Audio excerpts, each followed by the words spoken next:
let's come up with an ABG example real quick.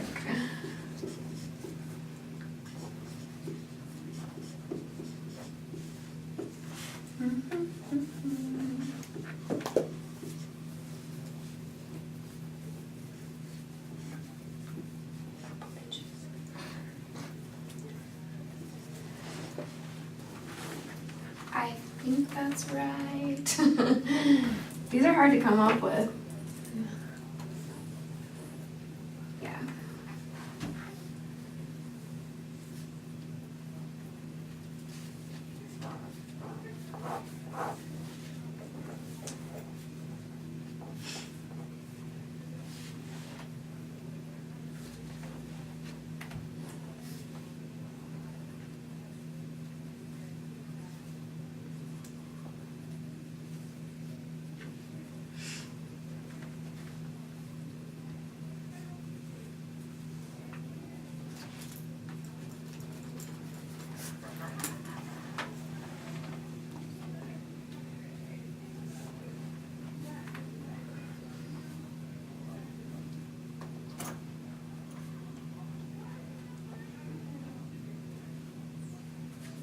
What's the normal range for CO2? 35 to 45. Okay, I have that. Yeah. Is this? I guess we could have put those on the board too.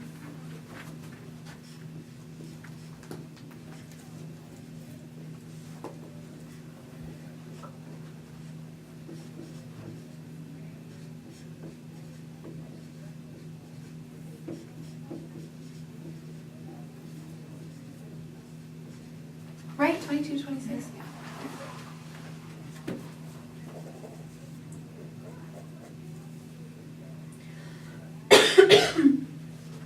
Okay, so does everyone feel like they've got it pretty good? Okay, so what is our patient in? What state? Respiratory Acidosis, partial compensation. Partial compensation. Perfect. Yep. We can do one more real quick.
Okay, so does everyone have it? Mm-hmm.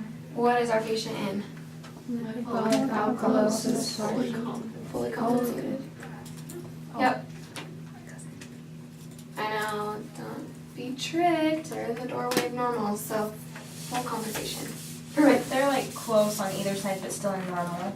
If it's in the doorway, and they're normal, full compensation. Okay. Yep, that is sufficient for what you guys are going to be tested on. Other than, what is going on with my patient that is in respiratory alkalosis? What is their CO2 doing? Blowing off too much CO2. Low. Getting rid of Oh. too much. Low CO2. So, a possibility is hyperventilation.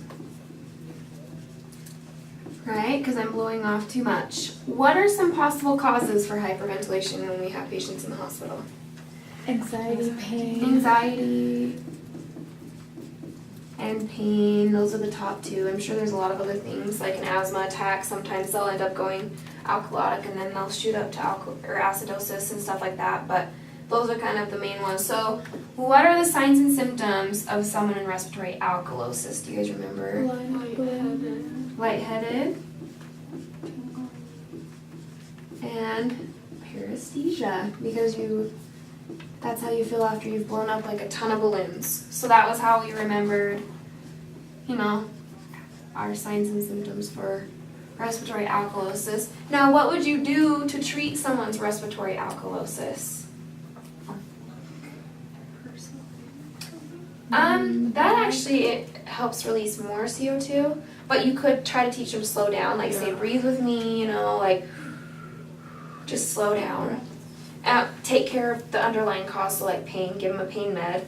If something's causing them anxiety, teach them about it or try to calm them down.